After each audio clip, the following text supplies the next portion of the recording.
Hi, my name is LaTroy Hawkins, a 1991 graduate of Gary Westside High School. Pitched 21 years in the major leagues, and welcome to This Week in Baseball Across Indiana. Thank you, Mr. Hawkins. We'll take it from here. Folks, welcome to our inaugural episode of This Week in Baseball Across Indiana. And before we get started, let's take a go around the horn here and let's introduce the mug shots that you see in front of you.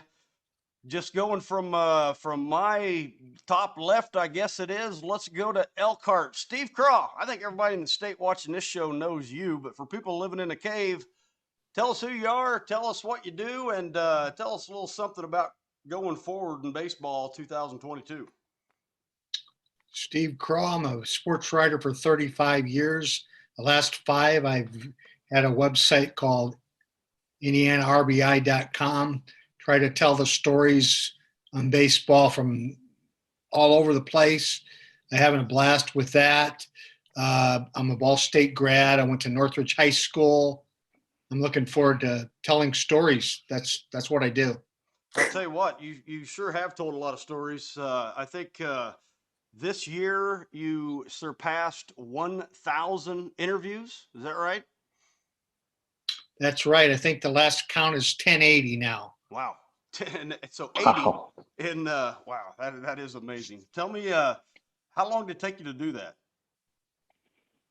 To get to 1080? To get to what that 1,000 mark. When was number 1? Number 1 was right after the 2017 IHSBCA clinic. Turns out that was Chris Beauchamp, who the Port High School grad and played in the majors, the Angels as a pitcher. He happened to be the first one. At the time, he was an assistant coach at Georgia State in Atlanta, and just kept cranking them out since then. Who was number 1,000? Oh, shoot. I had that. I can't remember. Put him on the spot. Put him on the spot. I could have told you that, and I could tell you that. I'll tell you what, just you have literally interviewed everybody that's picked up a baseball in the state of Indiana, and you say it not best. yet. I'm hoping to, but I'm not yet. You've said it best, and this is why when we started planning this thing, actually back in late 2019, maybe going into 2000, the year after 2019 that we dare not mention, but we talked about you said everybody's got a story, and that's why when you said that is the seed. Yeah, I stand by that. People probably, I don't know if I say it to the same people all the time, or maybe but I repeat that everybody has a story that you just got to find out what it is. Everybody that's walking the planet has some kind of story. Well, we're that's our mission here. We're going to just tell the story of baseball across Indiana, be it scores, history. I know that's Mark's specialty, and everything from Lake Michigan down to Ohio River, as I always say, and from the pocket to the corner, we're going to cover baseball. Steve, thank you. We're all looking forward to this. We can't have a Baseball Across Indiana show without you, Steve Krah, and I mean that. Let's go underneath you in my picture there. Let's go to Lafayette. We call him Sweet Lou. That big teddy bear up there in Loeb Stadium is where he does most of his work. He's been with Lafayette Jeff for a long time, does some Aviators work. If it's baseball in Lafayette, Jeff knows where it is. Jeff, you're another one. I just, looking back, when we started planning this, I know you've been doing those red carpet interview shows for the Hall of Fame induction banquets for years. And, when I was talking to Steve early on in this, I said, Jeff is another guy. We got to get him on this show. So, Jeff, tell us a little bit more about yourself, what you do, how you're incorporated with baseball in the state, and what you're looking forward to in 2022. Well, I'm a 1974 grad of Dunkirk High School. Dunkirk consolidated into Jay County High School in 1976. And then I worked in Indiana Glass Company, played baseball at Dunkirk High School, got a no-hitter under my belt, still got the baseball from then. But then Indiana Glass Company closed and I moved to Lafayette, and got acquainted with Jim Hamill, former baseball coach or basketball coach there. And he introduced me to Kevin Maxwell, who offered the job as basically the title of sports information director for Lafayette Jeff baseball. So I'll be starting my 22nd year keeping stats. I follow the team, and of course the Aviators came by this year and offered me the job to keep the scoreboard. And as far as baseball concerned, I'm still have my baseball license to umpire. Cincinnati Reds fan all the way. Pete Rose should be in the Hall of Fame, by the way. Amen. I'm just real excited about kind of piggyback on what Steve talked about. There's just so many things that are not being told in Indiana. Obviously, the other thing I've got a hat for is I'm the maxpreps.com rep for the IHSAA. So I want everybody to get their stats in, but just the fact that everybody's got a story and the players work hard, just like the football players and the basketball players, and they're just not getting the publicity and the notoriety that they need. And I'm looking forward to doing that through baseball across Indiana. And I'm really glad to be on board with this team. Well, we're glad to have you. I tell you what, I've came up with nicknames for all of you because, nicknames in baseball, to me, you can't have a baseball group without some nicknames in the mix. Of course, Sweet Lou is, that's a baseball nickname too. I've also called Jeff the baseball accountant of the crew. He knows the rules. He knows how to run the statistics and everything with Max Preps and Game Changer. I know you're big in. You got a lot of stuff coming for us this year, Jeff, and I'm definitely looking forward to it. And speaking of nicknames, let's go to Wabash up on the top right of your screen that I'm looking at there. I call him Papa Beach. He's and that kind of summarizes why I wanted you in this show. Chris, you and I go way back to when I started this hat project. I'll tell everybody just a quick story. I'm coordinating with everybody on my trips, and I'll make 5 or 6 stops a day. And I was coordinating with Chris for my stop to get the Wabash Apaches baseball hat. And I go up there and I meet him at one of the best high school fields in the state of Indiana. I got to say that Wabash field there, it has an actual name. I'm sure you're going to tell us, but and I come up to meet you, and you got you and this good looking lady sitting right there beside you, and the lady who I found out was your wife because of the question she asked. She looked at me. She goes, "Where do you put all these hats?" And I looked at Chris and I said, "You must be a hat collector too," because I get that question a lot. But Chris and I have been friends ever since. And Chris, I wanted you on this show because I call you the name dropper also, because you're a big fan. You're one of those people like growing up that knows every name of every player, and you've been through your sons, your nephews, and everything like that. I'm wearing this Huntington hat because they had a game last night. Your son is one of the coaches for Huntington. And your nephew has been drafted. You know the scene.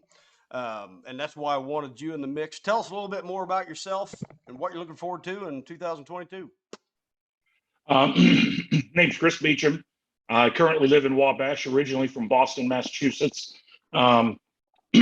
I started out coaching in Wabash Little League, a very historic league for Little League in Indiana, with a couple of state championships. Then moved on and was an assistant coach at Wabash High School for numerous years. And then during that time, also became a board member with the Summit City Sluggers travel program out of Fort Wayne. I've heard of them. But I've just been fortunate enough between Little League, high school, and then my son and nephew going on and playing in college, that I've just met a lot of people and had a lot of interactions with baseball folks throughout the state, and either played against, coached against, or just run into and talked to. And I just love this forum where we can bring some publicity to baseball in Indiana, especially at the high school level where I think it's lacking.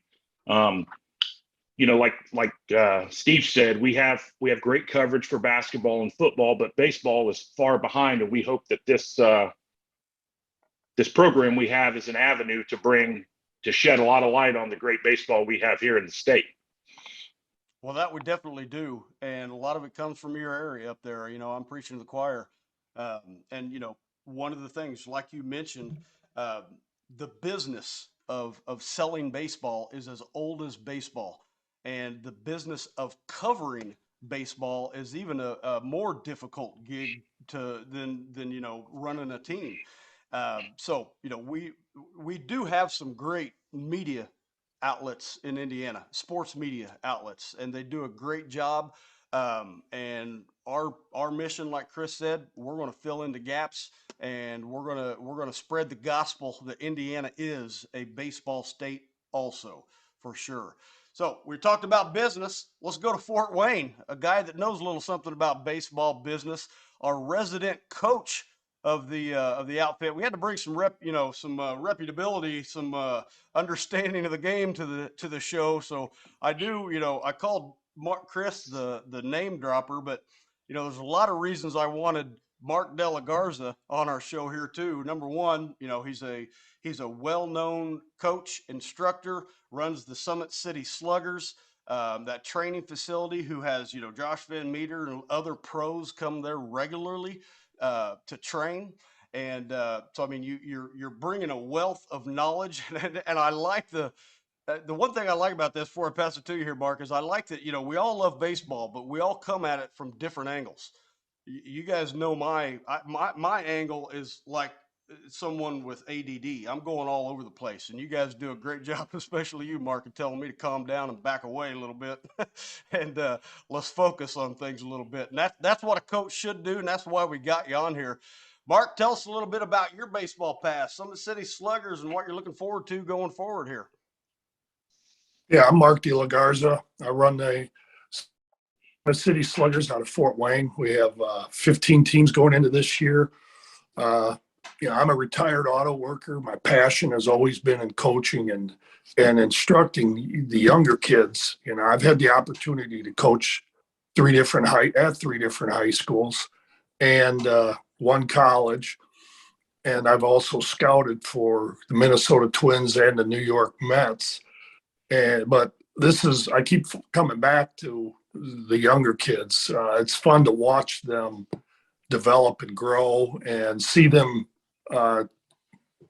learn how to use their body and how to become better.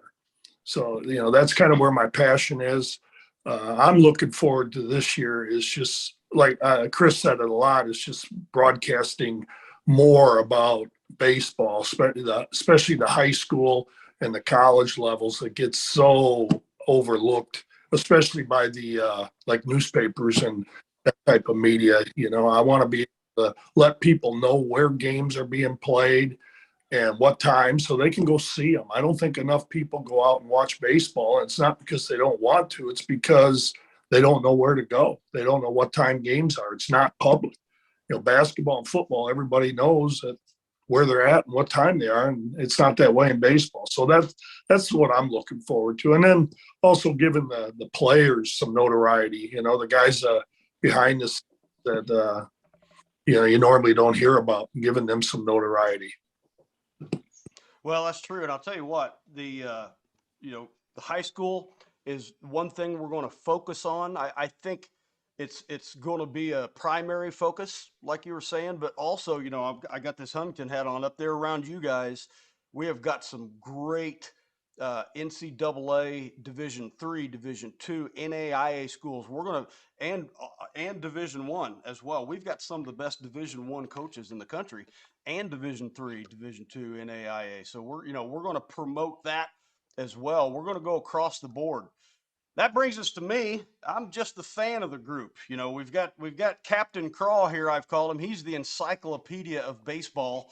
throughout the state of Indiana. We got Jeff, like I said, he's the, I like to call him the accountant. Of course, Jeff does that. Jeff's a big historian, but I like to call him the accountant. Sweet Lou over there in Lafayette, because he's big into the stats and the rules and things like that. I called Papa Beach there. I called him the name dropper. You know, he knows the scene real well as Coach Delagarza over there. We got to have a coach in the mix. So me, I'm just the eye candy. Is that right, guys? Is that pretty accurate? I'm just no, that's not accurate. I'm the mouth. Let's say that's accurate. I'm the mouth of the crew, and I'm going to keep things lively and keep things moving forward and probably make things go a little bit too long. That brings us, speaking of who I am, to our first special that we're going to be doing every week, and that is Hardy's Top 5. We're going to do this every week. If you're just joining, if you're just looking at this video, make sure you check us out every Sunday. Hardy's Top 5 is part of a full 1 hour This Week in Baseball Across Indiana show that you can catch at baseballacrossindiana.com. The topic of Hardy's Top 5 this week, we were at the IHSBCA conference last Friday. What day was last Friday? It was January 15th, and that is National Hat Day. January 15th is National Hat Day, and I'm at the IHSBCA. See behind me? So, of course, the much anticipated top 5 high school baseball hats in Indiana. The most frequent question I get. Here are the top 5 high school baseball hats in Indiana based on Hardy the Hat Guy's judging, and I am the authority. Number 5, yeah, little homer going on here, South Vermilion Wildcats. I'm a South Vermilion alum, but this is legit. I love the piping. I love the old school South Vermilion hat. Yeah, a little bit of homer job there because I'm an alumni, but hey, you don't like it, get your own show. Number 4, Boonville Pioneers. This hat's just sick. I absolutely love it. Big, bold, but simple. Number 3, kind of the same thing. Look at that logo. The Argos Dragons. That is sick. Love the logo. Not a lot of high schools do logos, and this is my favorite. Number 2, we're down to 2. Mount Vernon Marauders, the Fortville variety. Look at that hat right there. Love the lettering, love the gold. And now we're at number 1. Last chance, any guesses?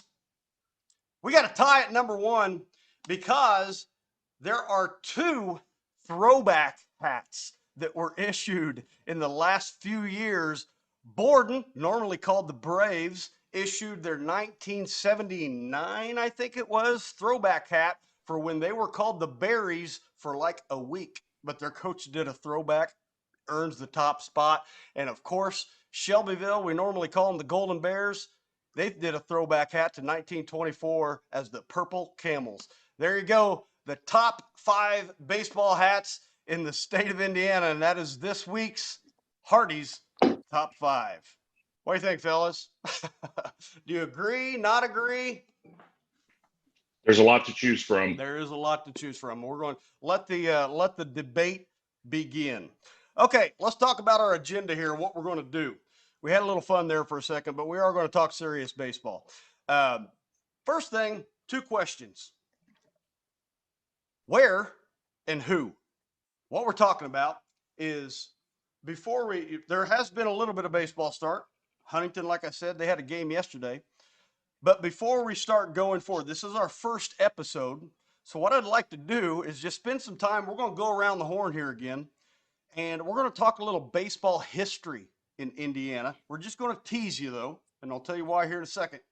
And we're going to talk about some of the rich history in the different locations of Indiana, as well as rich history in the players and coaches in Indiana. So we're going to catch you up and tease you just a little bit, because next week we're devoting a whole show to talking about baseball history in Indiana in terms of the different regions in Indiana. And I'm not just talking about Northwest Indiana, the quote unquote region. We're talking about all the regions of Indiana and different teams at all levels that have created the rich history of baseball in Indiana. And then the week after that, we're focusing on the people. We're talking players and coaches throughout history in Indiana. today we're just going to give you a little spoonful of it, and I want to bring something up here. This is what we call the Bai Regions Map. This is how we have separated regions in Indiana, because Little League has their districts, high school has their separation. Every level has a different way of separating things. We needed one way that separates the state that'll bring in all levels of baseball into one. So there's our map. What we're going to do now is, like I said, we're just doing a teaser. Next, we're going to ask the question, where? We're going to go around the horn here. Each of us are just going to pick a random region, and probably the region that we're all from. And let's talk about a team or teams, and tell us in that region something interesting, something that stands out as far as baseball history from a team perspective in that region. Tell you what, let's go to I don't even know, I'm looking backwards here. Let's go to Lafayette, left or right, whatever it is on your screen. Let's go to Lafayette. Let's talk to sweet Lou. Lou, you're setting in Region 7 by the BAI region diagram, but is that the region you want to talk about? Or tell us what region you want to give us a little preview on, and let's talk about some of them teams. Well, Region 7, obviously where I live, is what I'd like to concentrate on. And just a little teaser about, 12 state championships just out of Tippecanoe County. Lafayette Jeff with 2, Lafayette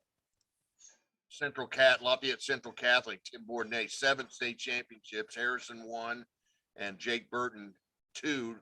And then you've got your runner-ups. So a lot of tradition here, a lot of championships. Of course, Lafayette Jeff, coached by the legendary Spider Fields, 2 state championships at Lafayette Jeff. And of course, we've got Loeb Stadium, rich in tradition there. A lot of memories at Loeb Stadium. Of course, we have the new Loeb Stadium, now home of the Lafayette Aviators, but we still play our high school games at Loeb Stadium. Semi-state, regional, sectional championships, all there at the old Loeb Stadium. But that's a little bit of my teaser. Obviously, the legendary Spider Fields still has the best win-loss percentage of any coach in the state of Indiana. I haven't got that win-loss record handy, but a lot of concentration on next week's show and the show after about just the championships and some of the people, the legendary Jake Burton, Jerry Galma at Harrison, of course, Tim Bourdonnais at Central Catholic. Yeah, I'll tell you what, we could devote a whole show, well, to each one of these regions. You're in that, I call it the mid-northwest region. As far as what that, towns that includes, that's basically everything from Brownsburg to DeMott. So it's Brownsburg, Zionsville, Frankfort, Lebanon, Lafayette, of course, and DeMott is kind of the north barrier of that. And looking down here at this is our BAI Regions Scoreboard. You can find that at baseballacrossindiana.com/regions. And if you look at that northwest right there, 5 Little League state championships, 6 American Legion state championships, 14 high school state championships from that region right there, 25 total state championships from that region. And, that's not even counting all the history and players. Jeff, I absolutely love it.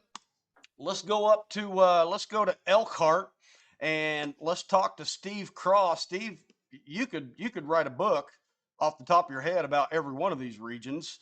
You have actually written a book about a school up there in the Northwest. You wrote you were contributing author to a slice of it. Tell us about the LaPorte book that you wrote. A slice cut above history of LaPorte baseball. And LaPorte is a Slicers, unique nickname.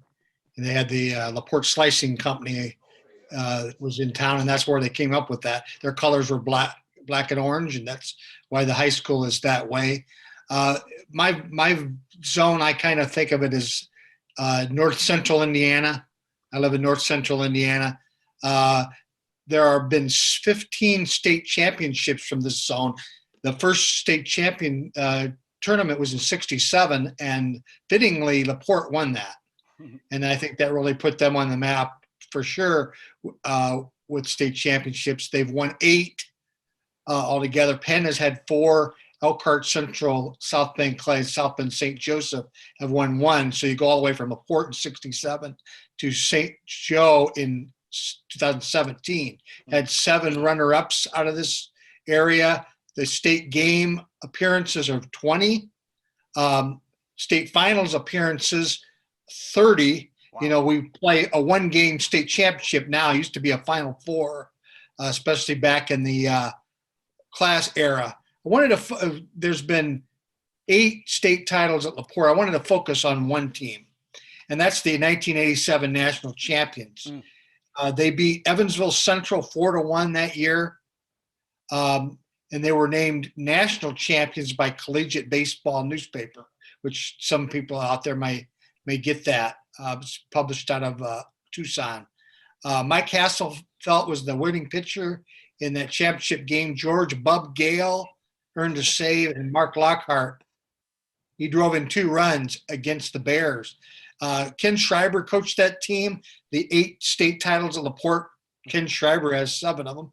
Slashers went 34-2 that year, won the Northern Duneland Athletic Conference, the LaPorte section, LaPorte Regional, and the Michigan City Semi-State on the way to do that. They beat Lafayette Jeff. Sorry, Sweet Lou. That was in the state semifinals. Bub Gale was the team MVP. He went 15-1 with a 1.73 ERA, and he hit .383 that year. Scott McCloud was 4-0 on the hill. Hasselfelt 6-0.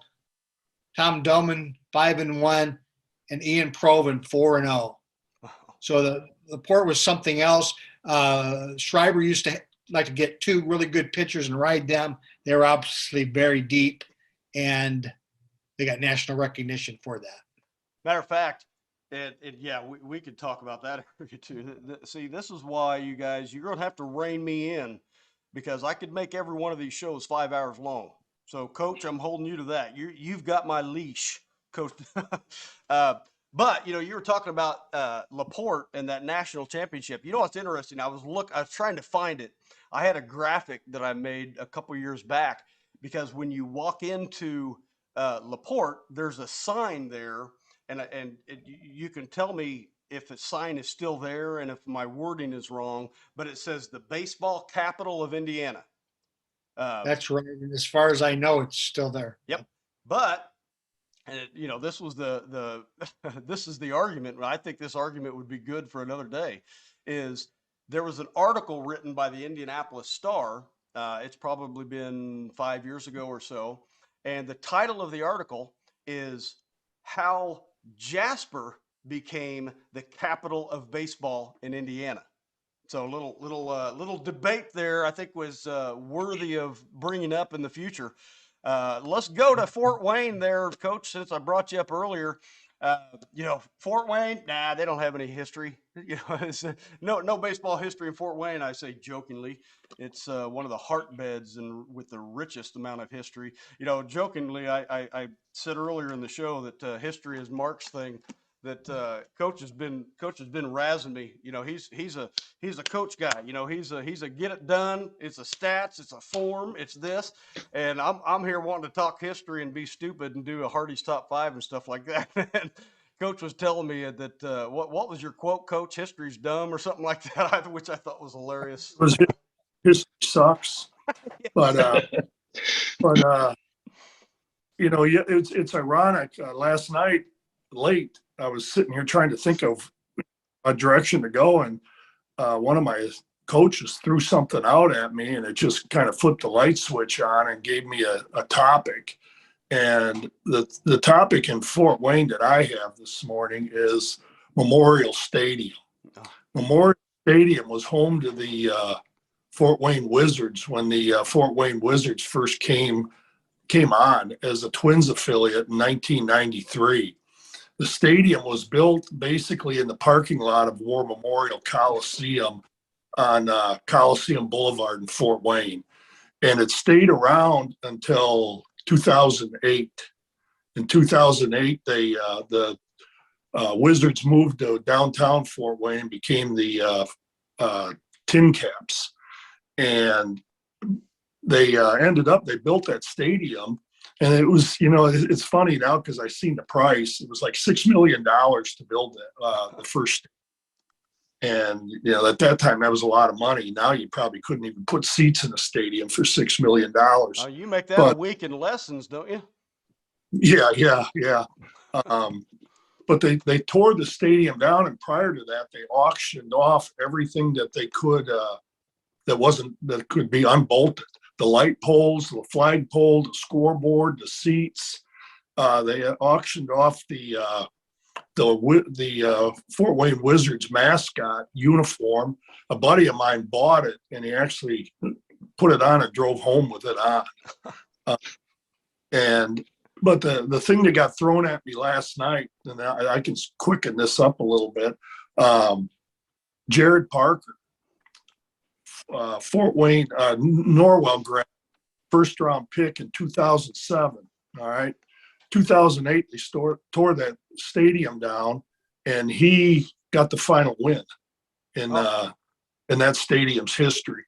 That stadium was also the place that Alex Rodriguez hit his first professional home run. It also hosted LaTroy Hawkins and Torrey Hunter for their low A minor league career start. So, there's my bit on history, and it's ironic that how it got thrown at me. This guy texted me this. It was called a Friday fun fact someone puts out about Jared, and Jared was a former Slugger. Went to Norwell, won a state championship, and here's another thing I'll piggyback off of. And I know it seems like every time Lance Lynn pitches in a big league game, they mention that he played for an undefeated Brownsburg team. And people forget that Jared Parker's senior year at Norwell, they went undefeated too. So keep that in mind. I know there's some Brownsburg ties, but I know Jared has texted me before when they make that comment. And what about our team? That team, he was there for 2 years. He started out at Wayne High School, Fort Wayne. He played there freshman and sophomore year, and then transferred to Norwell. And at Norwell, 2 years he was there, they lost 2 games. And one was a state finals game in his junior year.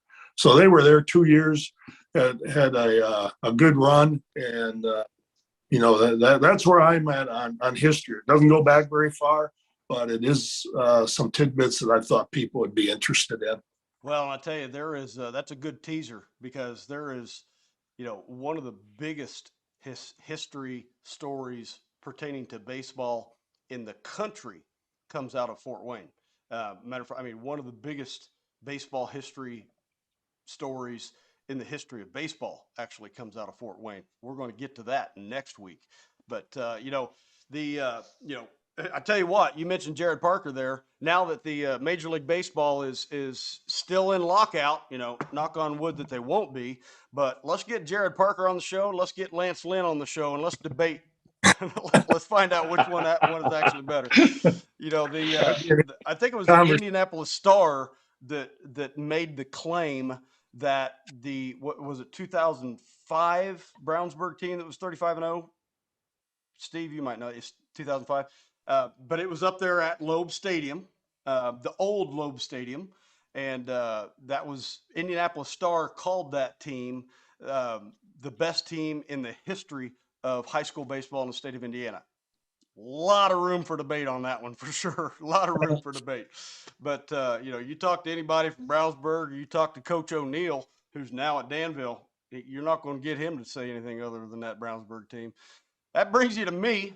Now, I grew up, Hey, wait a minute. Yeah. Oh, yeah. Hey, trust me, I could do this all day. I was so chomping at the bit to talk about my area. Let's go to Wabash, and you're there in Region 8.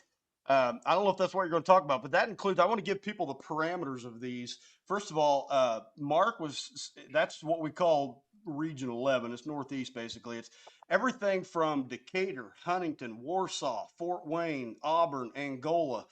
You can see it cuts over there a little bit to pick up Elkhart and all that, or so to put Elkhart and everything in Region 10.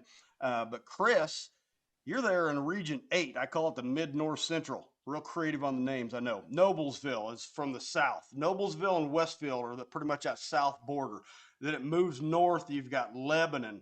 Nope, wrong area. You've got Logansport, Marion, Kokomo, and then your hometown, Wabash. I don't know if you're going to talk about Wabash or not, but give us a little history lesson, Chris.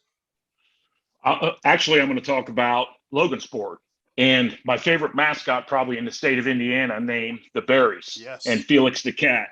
I'm going to talk about legendary coach who just recently passed away, Jim Turner. Jim Turner, who won 75% of his games over 28 seasons, 22 sectionals, 19 sectionals in a row, 11 regional titles, 9 North Central Conference titles, which was a huge baseball conference back in the day. And then, of course, 4 state championships, all in the single class days. And another interesting story out of Logansport is the Fry family. So you have Paul Fry, currently principal at Peru High School, who was a 1983 first team All-State, went to Indiana State, drafted in 1986.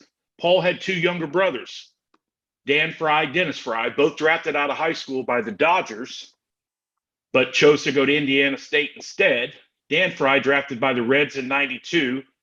Dennis Fry drafted by the Dodgers later on. So you have one family with 3 draft picks in Indiana. I don't know.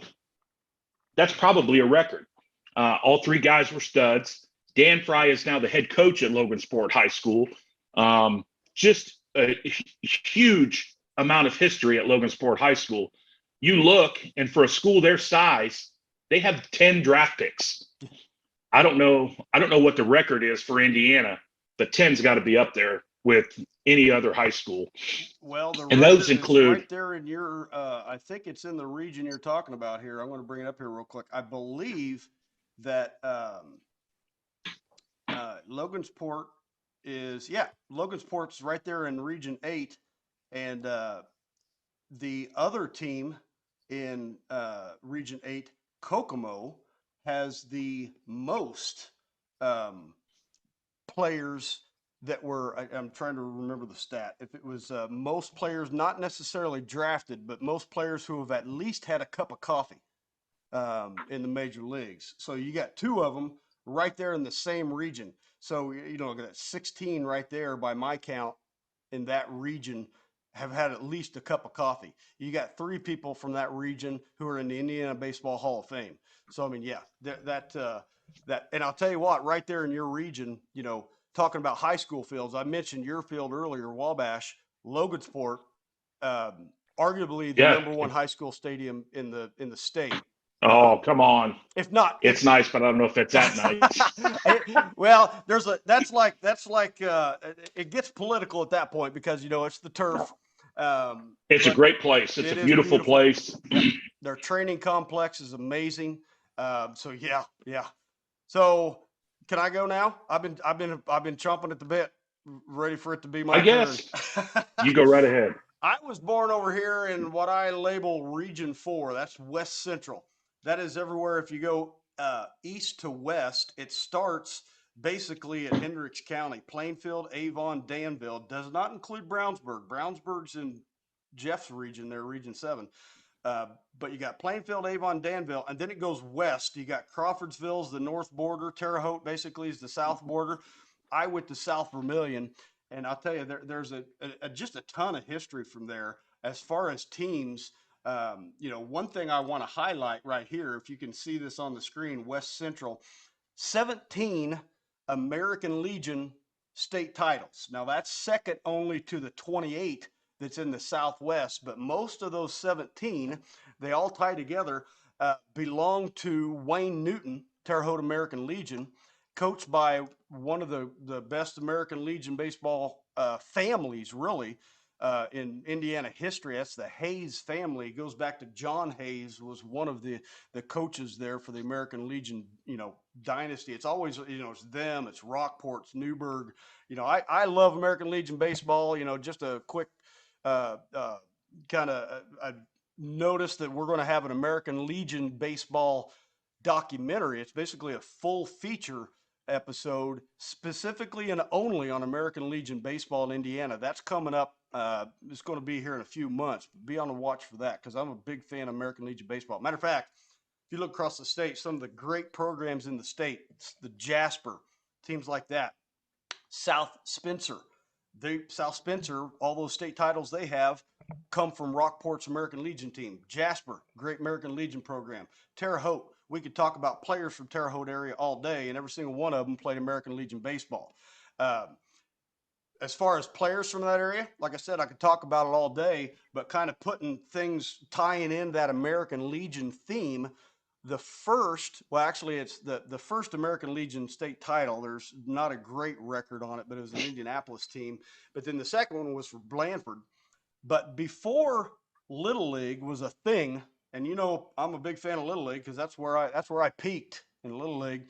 But before Little League was a thing in Indiana, American Legion had a youth league that was basically equivalent to the age group of today's Little League, that 12, 13U age group. And in 1920-ish, right around there, Blandford, Indiana, about 3 miles down the road from where I grew up, was the Blandford Cardinals American Legion team, the youth American Legion team. And there's just a great story about this. I'll throw it out here real quick. There was a girl on that team in 1920s or whatever, and they played a neighboring school called Clinton, which feeds into modern day South Vermillion High School, and they beat them. And then they went on, that American Legion team from Blandford won the state title. That Clinton team protested, and it went all the way to Kennesaw Mountain Landis, who had to make a ruling on it. So that's a bit, Kennesaw Mountain Landis, if you know that name, that's the guy that made the ruling on the Black Sox scandal of 1919. Is that right? 1919. So, just a big name in baseball history right there. The word got out about this girl. Her name was Margaret Gisolo. That whole area, matter of fact, it's still to this day called Little Italy because it's of all the Italian heritage. Margaret Gisolo, 12, 13 years old maybe, became known as, in papers all over the country, as the girl Babe Ruth. And she even, the guy Babe Ruth, the real Babe Ruth, actually sent her a card, and he sent it to her. He cut out a picture of her from the newspaper and signed his name on it and sent it to her. And she was just a story of the year that year for amateur baseball. The girl Babe Ruth, Margaret Gisolo. And the neat thing about it is that ruling from Landis, it said that she could play. The state final stood. They got to move on. But because the rule wasn't clearly defined, after that, American Legion changed the rule, and girls were not allowed to play in American Legion baseball until 1979, when they changed the rule back. So that girl from Blandford, Indiana, basically changed the national scene of American Legion baseball, not allowing girls to play. And now, of course, it's opened wide up. But just a neat story because, going back from the 20s up to the 70s, American Legion baseball nationally was the #1 brand of amateur summer league baseball. So, I mean, it was a big deal. So that was a lot of fun. Like I said, you guys are going to have to help me rein it in here because I could talk about that stuff all night. But let's move on to the next topic. And we're going to give a review or a recap, if you will, of last week. Myself, Steve, and Sweet Lou there were at the Sheridan Hotel at Keystone of the Crossing for the 2022 IHSBCA clinic, we've got a couple videos we want to show. I want to thank Brian Abbott. We're going to show a video on him here in a second, as well as Faulkens, the baseball director for the IHSAA, Robert Faulkens. And we got to talk to a lot of coaches. Before we show those videos real quick, Jeff, Steve, Steve, I'll go to you first maybe. Give me a little recap on what you felt the mood was, because in last year they weren't able to have a live on premises clinic. So I think it was an energetic atmosphere. Is that what you picked up this year?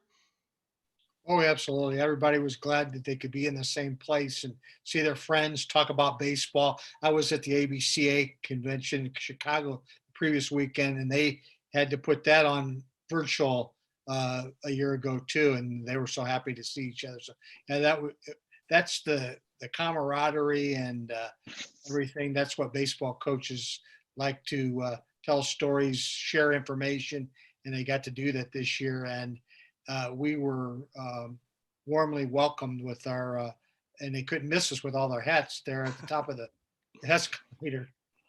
And I'll tell you what, as you're walking around, we had kind of a system going there for a while, didn't we, Jeff? You and I are sitting there, and Steve, the politician, because Steve knows everybody, and me and Jeff would just look at each other and laugh, because people couldn't walk by you. You're like the president out there. Everybody walk by, hey Steve, and then you'd talk to them, and you'd go bring us another interview. Hey Steve, go get us another interview, and it was like shooting fish in a barrel. You'd be out for 2 seconds, come back, and you'd have somebody that you knew everything about them. I think it was Jeff that said at one point, I said, Steve knows absolutely everybody, and he knows all the stats about them. I think he could probably tell you every pitch that they threw back in Little League. Jeff, tell me your story. I know you and I were just like kids in a candy store there. You got to do the Hall of Fame. You and Steve both got to do the Hall of Fame recordings for the red carpet show. You did the recording of the actual presentations during the Hall of Fame banquet. Just what a great atmosphere. And, when you're there, tell me that you're not like me, that you're just a kid again, because everybody's there talking baseball. Well, the only thing that I would just say to suggest to Brian is everybody needs a name tag, because you're walking. Or Steve right by you. There's just all kinds of baseball history just walking around. You just, like you talked about with Steve, knowing he knows everybody, and especially the college coaches. But just a great atmosphere. I'll have to agree with Steve that everybody was just really excited. The fact they couldn't have it the year before, and they were ready to have it this year, and then everybody's just chopping at the bit right now for the weather to change already. Not to take away 2 months of people's lives, but they're ready to get on. But yeah, the Hall of Fame thing, I've been involved with the red carpet show for several years now, and also the Hall of Fame induction. And it was just a great atmosphere. And like Steve said, it was really good to get face to face and shake hands with people. And everybody was just real excited about getting started. Yeah, and I tell you what, I love the fact that, going back to what I said at the beginning, you were doing that. You took the initiative, years ago, to start doing those recordings for the red carpet show, you call it. Just basically where you pull people aside and you give the people that are inducted into the Hall of Fame just a chance to kind of warm up, for one thing, warm up before they go stand in front of everybody and give a presentation or give their talk. But also just kind of get behind the scenes a little bit and just some relaxed conversation. I absolutely love them. And your recording of the Hall of Fame banquet is actually on our website right now, folks. If you go to baseballacrossindiana.com, click that media tab, and then there's the IHSBCA/HOF for Hall of Fame. That section right there will be the section that holds all of these things going forward, as well as some of the past ones that Jeff's done in the past. We're going to put all of them at that location. And, there were some great speeches. So I would recommend everybody just take a minute and go watch some of them speeches. By the way, good editing job there, Jeff. I think anybody who is at the IHSBCA clinic know what we're talking about. That's just a little inside joke there, but a lot of fun while we were there. I'll tell you what, we got a chance, like I was saying earlier, at the IHSBCA clinic, and going with what Steve said, we got a great reception because, at the end of the day, we're not selling anything. We're selling baseball, and people really received it well. The coaches are really excited about it. Here's just a quick recap of some of the people we got to talk to at the IHSBCA clinic. Indianapolis baseball and Indiana baseball in general has gotten lots better, and a lot of it is because of this coaches association. I think they're very good at coaches association, and I think that's helped us a lot, educating coaches and getting young guys involved, and the talent level's gone up, with a lot more facilities around and indoor places and turf fields that are coming across and everything. The level of baseball has gone up tremendously over the years, for sure. I used to complain a lot about kids can't lead today. Back in 2019, I got tired of complaining about it and said, we want to do something about it. So we started a leadership council back in 2019 with our program, where we teach leadership 1 day a week. Every Wednesday, right now, we have class. And our leadership council comes in, I put together a curriculum, we might go through some role playing, I give them some homework, and I just created a leadership class to teach our kids how to lead, not only for our program, but that carries on in life with them. And that skill has gone away a little bit with our society today, not just kids. So it's important to me. I want our kids to have life lessons when they leave the program. To get this opportunity at 25 years old, definitely exciting. I look at, guys like Terry at Jasper and things like that. That is truly a goal of mine, just to kind of stay here and, build something up that we can be proud of. So, a big thing, and I know I kind of talked to Steve a little bit about, just increasing the intensity of practice, increasing the tempo, and just, being that young buck coming in, and we're going to bring it day in and day out. It's interesting because we have a lot of travel ball clubs up there, and just like down in the central part of the state, all over the state. So a lot of the kids cross over with the other kids and other teams from other schools, and I think it's helped the competition factor, because the rivalries, I think, have increased across the board, because a lot of these kids do play together in the travel scene. So once they get to the high school level, they have that connection with them, and they want to beat their buddy. And I'll compare it to the old days, like when I was a kid growing up in a small town. Kids from my community, some of them went to Whiting, some of them went to Hammond Clark. But so when I played them, or when we played them, we wanted to beat them because those were our buddies. And it's the same scenario, I think, now on a much bigger scale with the travel teams, because all these kids have played together. Now they're playing against each other in the spring season, and they want to beat their buddies. So I think it's really elevated the competition level in the region. We won that first game of the year, and that was the magical 500 last year, so it was nice to get that. And, I'll be entering into my 37th year as the varsity coach there at Jac-Cen-Del. All my wins have occurred at Jac-Cen-Del, and it's been a pleasure to be the coach. It's been a nice ride, but it's a credit to the kids that I've had play for me. They've worked hard, and I've enjoyed coaching them. I've had numerous kids play at the next level. Coach Maloney hit on it big, and one thing is and it's the big thing going on, is just changing the culture and changing these boys' attitudes as far as expecting to win, and when they hit the field, it's a whole new mindset, and we're developing young men, and that's one of the big things I want to teach is not what we only do on the baseball field, is what we do outside of the field, what we do in the classroom, what we do at the grocery store, stuff like that. Is kind of what I established, is just teaching these boys how to be men.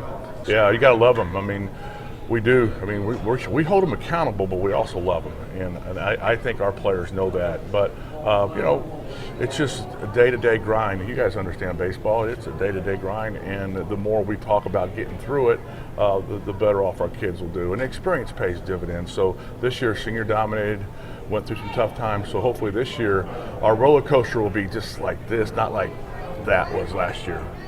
I'm at a school right now that is an oddity. We've never consolidated in 100 and some years at Peru High School, and we have 5 programs. The current coach is the winningest coach in the history of that school, all coaching at the same time. We have multiple Hall of Famers, from wrestling to tennis to others, and it's neat because our kids are getting, in multiple programs, a different way of doing it, how maybe all of us would have done it. and it still works. They still congratulate people the right way. They still shake hands. They still address the umpires the right way. They still hustle on and off. They handle success and failure, but they still play to win. And sometimes that's not maybe out there. Sometimes they're just playing for stats. Yeah. And Peru plays to win baseball games and win championships the right way, and our kids do in multiple programs. It's a perfect school system. I've stayed there for one reason. I just love the kids in the community on what values they're trying to teach kids. And I hope when you see our team play, you say, boy, you know, win or lose, they get on and off. They encourage their teammates. They're respectful of the umpires. They congratulate teams the right way. They get their running in without being told after the game, and they still go into second pretty hard. They still dive around. I mean, what I get a lot, what you have to understand is because I have a similar look, much younger similar look, because I have a much younger similar look, I get a lot of times that people will go, hey, do you know Phil Webster? You know, he taught me 25 years ago, or so he knows how to teach the game. And it's a skill that not everybody has. You know, as an educator, he knows how to relate this to kids. So as a head coach, I let him call the shots. If he suggests something, we take it. The very first game we get battle tested. He's won a state championship. He's played and coached in the state championship. So, just battle tested, keeping our kids humbled and hungry all the way through. You know, they get faced with a lot of adversity all the way throughout the course of the season. So, helping those guys learn that, hey, there's a big picture ahead, and playing the schedule that we play, it's really tough. So it's good for us though. But we just have kids that like to fly around, play with their hair on fire, high energy, and just understanding the commitment that it takes to compete in the Porter County Conference, which you played the defending state champion 3 times. We lost in the regional to them 6-3. We lost in the Porter County tournament championship 5-2. I mean, we are in a situation where we understand that we have some pieces if we buy in and we do everything that we need to do for the guys in the locker room. Probably one of our best wins we've ever had. Obviously, we played McCutcheon, and Twin Lakes hadn't beaten McCutcheon since like 2000, the year 2000. And in 19, we played them with our team, and they came up and we beat them 11-5. And they were ranked like 5th in the state, and so that was a huge win for our kids because our kids know where I've been, and they want to win that game. My license plate was Mavs 22, and they kept asking me, when are you going to change that license plate? When are you going to change that license plate? Well, that's the question that came up to me after that game. She said, Coach, now you can change that blankety license plate. And so we did. So now I'm TLBA 22. So these kids just want to be the best they can possibly be. The wins and losses, they don't really matter. It's them becoming the best person, the best player, because as they become, they become the best baseball player they can become. They're also using that to become the best student. They're using that to become the best person. And, we have all kinds of life lessons that we talk about all the time. So it's probably been better for me than it has any of the kids that have ever played for me.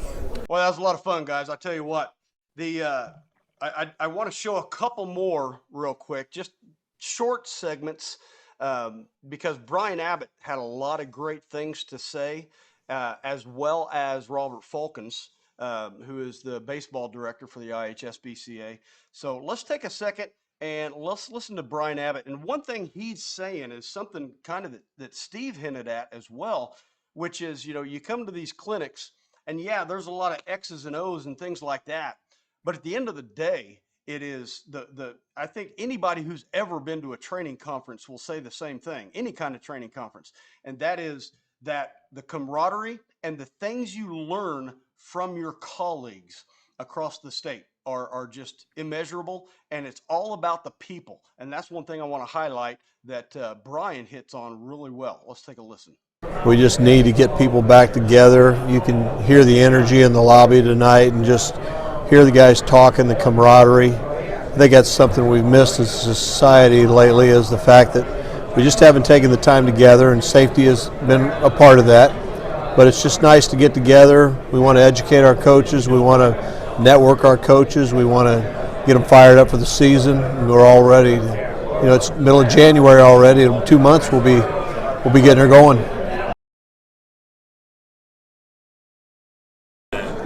We are a volunteer organization. I'm the only person that really even draws even a small salary to do anything. So the money that they pay, obviously it buys them liability insurance, it gets them our newsletter, but we do all of our all-state, our all-star teams, our academic teams, all the awards that we give. We run our own all-star series and we have to raise the money to do that. I mean, we have some player fees, but all the money we charge $35. We've never raised our dues forever. And that's part of our operating expenses for the whole year. And we don't have a major donor. We have some major sponsors, but we don't have anybody giving us $20,000, $30,000 a year. I wish we did. You know, and if anybody's out there listening and you want to, there's your plug. I'm more than happy to contact me because we do a lot of good things with the money that's raised. What do you get for your $35? You get a great group of people that care about baseball that serve selflessly. I mean, Shane does the vendors. Jeff does the Hall of Fame. Phil's an executive assistant. We work together on things, Phil McIntyre and I. Our other people like Jeremy and Kevin and Ryan and Justin, they help with proposals. I wasn't able to go to the proposals thing. You know, Jeremy and Justin went and did that. We get together in November and have a retreat with our staff to organize things because, like I said, we do our all-star series. Shane and Jeff and Phil do the futures game. I mean, I've been blessed. Probably the greatest thing that I have been able to do, if you say, well, what is your strength? I've just found the right people and found good people, and they get involved and they want to stay involved. We're a 501c3. I want to do some things with raising some money. I want people to come alongside us that want to educate our coaches and get involved, because the more money that we can raise, then I can keep our fees down. I try not to raise anything with our coaches, never have. I don't want them to pay any more because schools are tight with budgets. So my vision is to make our association more accessible to all coaches. You want to make something better? You want to leave a legacy, and the way you leave a legacy is you bring people in that have the passion that you do that can carry on the work that you're doing, because you can't do this forever. You can't do anything forever. So our initiative, if we have one, would be trying to get people involved, not just getting the newsletter and knowing they joined and knowing their dues are due. I want you involved. I want you to go to the district meetings. I want you to go to the All-Star meetings. All-Star Series at Indiana Wesleyan this summer, 24th, 26th of June. Come to the All-Star Series. You know, see what we do. I think when you get here and you go there and you go to the different places, I mean, you were up the one in South Bend, obviously, you know, and you've been to them. I think you start to see what we do. And then you see the passion for the people out there working, and you realize that these people aren't making a whole lot of money. I mean, they get a hotel room and a meal, you know, but they're here because they love what they do. You come to a clinic and you sit down and you're going to take ideas and things like that. But what are you going, after you take it, what are you going to give? My challenge to young people is always, who are you serving? How are you serving? My challenge to my staff, and when I write my newsletter notes, it's like, are you mentoring somebody? Are you pouring your life into somebody else? I want them to take what they have and not go home and put it in a box and, you know, just keep it for themselves, but use it. Like I was telling you, I was down here talking to Nick Floyd, you know, a young kid at IUK. We're just talking pitching and just sharing. You're not really keeping anything from anybody because it doesn't do any good. You want the sport to get better, and the more things you can learn to help the sport get better, it helps everybody get better. So my advice to a young coach is learn how to be a servant leader and just take the focus off yourself and put it on other people. Going from there, like I said earlier, we talked to Robert Faulkens, and Mr. Faulkens had some great things. I tell you what, one of the things I said at the beginning, and this was a stat we had on the top stories for 2021 show, and a lot of people don't know this, and this is a tip of the cap to Robert Faulkens and the rest of the IHSAA staff, and that is that the IHSAA is the only sports governing body for a state that completed all state finals to completion for every sport in the school year ending 2021. Indiana was the only one. That is fantastic because, you know, a lot of the things the IHSA, a lot of the things they do, especially over 2020, those are thankless decisions they have to make. You know, you can't win sometimes, and you definitely can't please everybody. And Robert talked about that, and he talked about some of the ways the relationship he has with Brian and the IHSBCA, and really leans on them. And I think it really hammers home the point that IHSAA is not here to just lay the gavel. They're here to listen to the IHSBCA and the baseball community to make the sport the best that it can be in Indiana. Let's take a listen. You know, 2 years ago, we lost our spring sports, and that was to say traumatic experience is sort of to downplay how that impacted our student athletes and our schools. And then last year, or the following year, we had to do a lot of our sports were in limited capacity with respect to fans, and that sort of changed the dynamics of the state finals. But to be certain, you're correct. We were the only state association of the 51 state associations in the federation that had all of their state tournaments in their entirety. A lot of the states had abbreviated state tournaments, and you know they were invitation or whatever. They didn't do a full state tournament. We did all 21 of ours in their entirety, and we were very, very fortunate and pleased to have done so. But we don't do that by ourselves. I mean, it takes our coaches, it takes our athletes, it takes our schools to do that, and I think that speaks to how important scholastic athletics are to the state of Indiana. People were willing to make sacrifices and do all the things that we needed to do from state and national guidelines in order for us to play. And we're very, very pleased and happy that we're able to do that and provide those opportunities. We have a great program of baseball in the state of Indiana because of the efforts of IHSBCA, our coaches, our players, and our administrators. And we need to continue to do the things that have made us successful and have made the Indians want to host us, that have made people want to come back to the games. All those things that we're doing and we're doing right, we need to continue to do them. And that's the message I would hope that they had heard. Well, you know, we have a lot of folks who have particular skill sets and interests and knowledge of all these sports and their execution and administration. So even though I'm the baseball commissioner, you know, I rely on the leadership of the IHSBCA. I rely on the coaches. I rely on athletic directors to give us direction in making this experience the great experience that kids have, from the daily practices to the off season, to the regular season, to coaching our coaches about the way they can improve the game, to our umpires. And there are a lot of folks involved in this process, and we rely on those folks to give us the information that we need. There's a great deal of knowledge in the state of Indiana across all of our sports. Look at the presenters here this weekend. LaTroy Hawkins. Yeah. You know, how many people can say that, you know, he's a Hall of Famer, you know, played up in Gary. And it's fortunate for us in Indiana that we're such a small state with population and number, that we have such resources and such talent. And that talent then comes back and helps foster the growth of the game. And so what we do as the IHSA, we take all of those people and put them together and say, how do we make this the best that we can? And for that reason, we're always evolving, and we're always working to make those opportunities better for kids. And sometimes we mess up, and other times we do a great job. So I think we're doing a great job right now.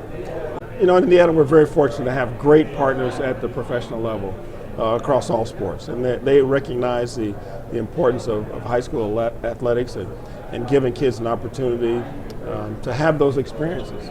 And you've been at the state finals. You know, you watch those kids go out there on that field, and just the opportunity to be there and play in a place where future Hall of Famers have played is a wonderful opportunity. And we're going to sort of make our best effort to maximize those opportunities for our kids. And you know, that's one of the reasons that we do it. And I enjoy baseball state finals. Those 2 days are extremely fun because, you know, it's not called America's pastime for nothing. I mean, you sit out there in the sun, you have your popcorn, your hot dog, your soda, you're chatting with your neighbors, you're watching some good baseball. And we really do have good baseball. We really have good baseball. I'll just give you a quick story. Last year, we were, before we opened the gates, there were a couple of guys sitting in the stands. I went up and said, hey, what are you doing here? Get out. He said, no, I'm a scout for the Braves. And we're thinking about drafting that kid right there in the first round. And this was not even a kid in the 4A school. And so, we're doing something right here in the state of Indiana, and people are recognizing it, and we're going to continue to do that. Good review there. I joked with him at the beginning because, the South Bend, Washington is where he graduated, but actually it was Steve helped me out here. South Bend, Washington, and what was the other one where they merged? LaSalle, and that's where he went. He was a LaSalle Lion, not a Washington Panther. That's right. He No, was a I'll LaSalle, tell you that. and then when they merged, he came to the IHSBCA clinic back in 2019, and I showed him the South Bend, Washington hat. Of course, I don't have an old LaSalle hat. If anybody's got a South Bend LaSalle hat, hit me up. Let's make that happen. But I showed him the new South Bend, Washington hat, and the colors were totally different. And he just did not like it whatsoever. He's like, that is not a South Bend, Washington hat. I showed him again, and he said he went back and he talked to him, and they're changing the hat. So I think Mr. Faulkens has got a little pull. Guys, as we wrap things up here, two things we're going to do.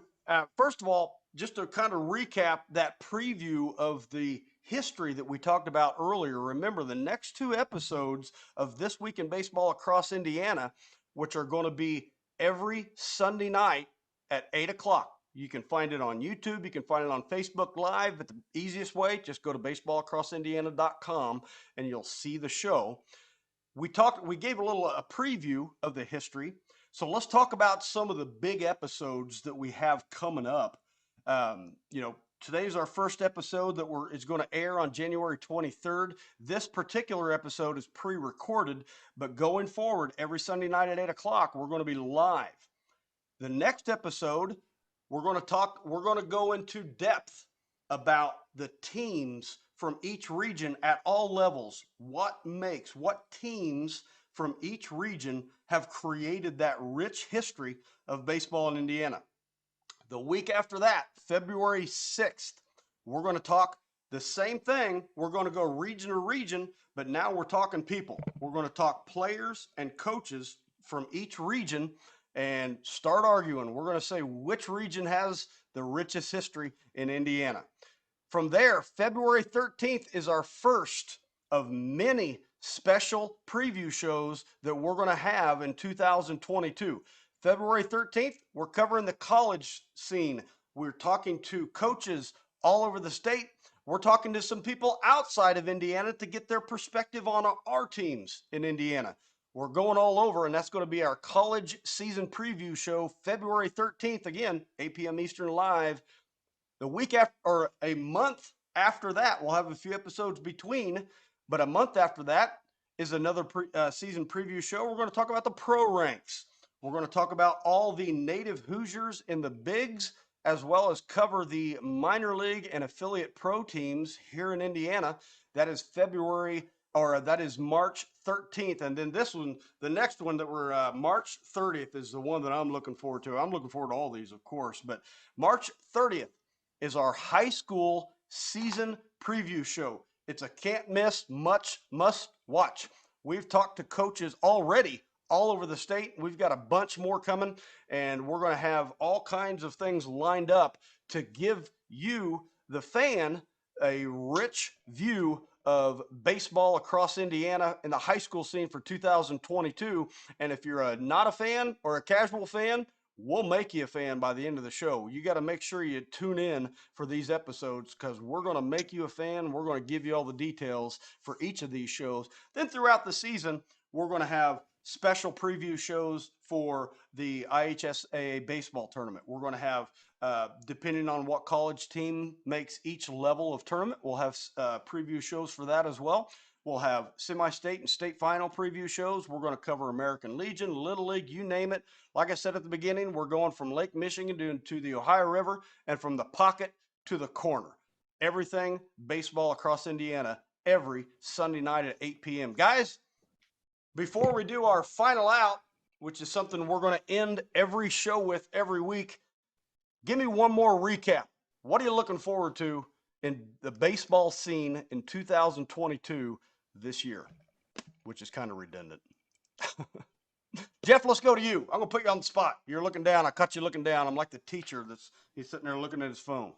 Let's go to you. What's the big thing on your radar? Maybe it's something you're going to do. I know you were talking about working with putting together some videos on the game changer stuff and getting stuff to Max Preps. We've got an umpire special that you're gonna really head up for us. Tell me what's one of the big things that's on your radar for 2022. Well, just like you mentioned there, the three basic projects is we want to get all the high school coaches using Game Changer, as well as uploading to Max Preps.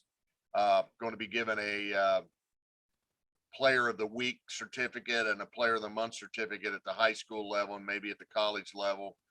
We can get those emailed out to the players, but we'll be choosing those and just get a different perspective on the umpiring. We're going to interview some umpires. We're going to go over some rules. We're also going to be, I've got my little toy, my drone, once the weather changes a little bit. That's going to be fun. Visiting some ballparks and getting some perspective of what your high school ballpark or college ballpark looks like. So everybody can get a little bit of perspective of what that looks like and what it's like to play there. I'm just a little worried about this major league thing. Hopefully they'll get that worked out. If that works out fine, I think things will be great. I'm really looking forward to the weather changing. Obviously, with the Aviators starting up down the line, I'm looking forward to that. Just getting the weather change and getting baseball going. I tell you, you're preaching to the choir. Let's go to Wabash, Papa Beach, the name dropper. You got a lot going on this year. I tell you, if you don't know, Chris is it's hard for you to pass through a metal detector anymore. You've got your robo dad up there, aren't you? Your knee replacements and everything else going on. You got a lot going on up there, but even if your kids or even if you're empty nesting or on the way to it, you're never leaving baseball. What are you looking forward to in 2022? At this point, the college baseball season kicked off this weekend. Huntington University opened up down in Arizona. Played 3 games so far, opened the season with a big win over the number 23 ranked team in the country, and then dropped 2 yesterday and then back in action today. But I'm ready to get out and watch baseball in my area. You talk about Logansport having a nice field, but I think beautiful Chris Rood Field at Wabash High School is as nice a place to watch a baseball game in Indiana as anywhere else. And then at the college level, if you just go a little bit to the east of me at Huntington University, they're finishing up turf in their infield. And that, especially in the fall, Huntington has one of the most beautiful scenes to watch a baseball game in all of Indiana. But in our area, Huntington's rich baseball history, Indiana Wesleyan, Taylor University, IUK, an up-and-coming baseball program at the NAI level. And then you have to talk about Kip McWilliams and Indiana Tech, what they've done up there. Just another really great baseball program in our area. And then I can't forget Rick Espacet and the Manchester College. And at one time, Rick was the winningest college baseball coach in Indiana. Just great college baseball in our area. Of course, going back to Huntington, my son is the hitting coach at Huntington. So I'm tied there pretty close, but I'm just ready to get outside and start watching baseball. Well, I'll tell you what, we're counting on you because that area up there from, if you just take Indianapolis and take 45-degree angle northeast, you go north and east, 45-degree angle up there. There are a lot of college baseball teams up there, and it is a rich scene. And I know, with the connections you have and everything like that, and the people up there, we're looking forward to your input in covering a lot of that scene, high school and the college scene up there. I'll tell you what, what I'm looking forward to is this. I said at the beginning that when we started planning this, that we can attack this from a lot of angles. And these guys all know I've probably brought up every angle and some of them that are too embarrassing to even bring up. I mean, let's think about it. I am Hardy the Hat Guy. So, not all of my ideas are going to be great. Let's put it that way. You know, they're borderline crazy, some of them. But, you know, sitting here with you guys, the analogy I like to give is that, you know, if you think of the movie Hoosiers, and I've said this to you guys a bunch of times, where you just got a bunch of old guys hanging around the barbershop talking basketball, you know, at one level, that's what this is going to be. You know, at one level, it's just going to be us talking baseball. But it's going to be so much more, you know, because you guys are professionals in your day job, but you also, you know, one thing that we've all kind of said before is, you know, we're not selling anything but baseball, but we're treating this like our family's meals depend on it. And we're going to bring you a professional, quality production every week. We're going to talk baseball from every angle, including some of the crazy fan angles that I'm going to bring. But we've got class, you know, we've got in this outfit too. It's not just Hardy the Hat Guy. We've got people like Steve and Jeff and Chris and Mark that are bringing every different angle to look at the baseball scene, because at the end of the day, baseball is in Indiana State. I mean, baseball is in Indiana State, and that's going to be one of my top fives in the future, is why I should not be the host of a baseball show or any kind of show. But this is baseball. If I get it right 3 out of 10 times, I'm par, right? As a matter of fact, that puts me in the Hall of Fame. That wraps up our first episode. Guys, what do you think, man? I'm pumped. I'm so looking forward to this. What we're going to do at the end of every show is something that we call the final out. And of course, they're making me do the first final out. So as we wrap up January 23rd, 2022, episode 1 of This Week in Baseball Across Indiana, I'm Hardy the Hat Guy, and this is the final out. Well, yeah, I'm Hardy the Hat Guy, and I'm a big deal. Nothing? No argument from you guys? No. Okay, conversation stops. Okay, we all know I'm not a big deal. One thing we are going to talk about this year, though, a lot of things are going to be a big deal. You know, when you think of a big deal in baseball, they don't really go hand in hand from a player standpoint. Because if you think you're a big deal, when you go up to that plate, it doesn't matter. It doesn't matter what you think you are. What matters is the next pitch. What matters, it doesn't matter if you're number 1 in PBR in different rankings, which we have players in Indiana that are. It doesn't matter if you're a projected first round or even first draft pick. We have people in Indiana that are going to be graduating over the next few years. Are they a big deal? Yeah, to fans like me, they're a big deal. But that is the beauty of baseball, because it doesn't matter how much of a big deal you think you are. Like I said, like the error I made, you're going to make a mistake. You're not going to succeed 7 out of 10 times. The best who ever played it failed 7 out of 10 times, unless you're Jeff Luzadder, graduating with an 800 batting average back in what year was that, Jeff? That's actually a true story, by the way. But the things to me that are a big deal, yes, we're all fans of baseball, and baseball is a big deal to us. But you know what else is a big deal? Amateur baseball coaches. You are a big deal. In the travel ball scene, where everybody's got a specialty coach, everybody's paying high dollar to give you specific training in the off season. Then you come to the high school coach. High school coaches are a big deal. There are probably high school players in this state, maybe a lot of them, that know more than some of their high school coaches. And that's not knocking high school coaches. The reason I love high school coaches, and one of the main reasons I'm doing this, is not just to promote baseball, but it's to promote how big of a deal that high school baseball and amateur baseball coaches are. Because they're not just making big deal baseball players, they're making future big deal men. And that is a big deal, and that is our final out. See you next week, folks. Thanks.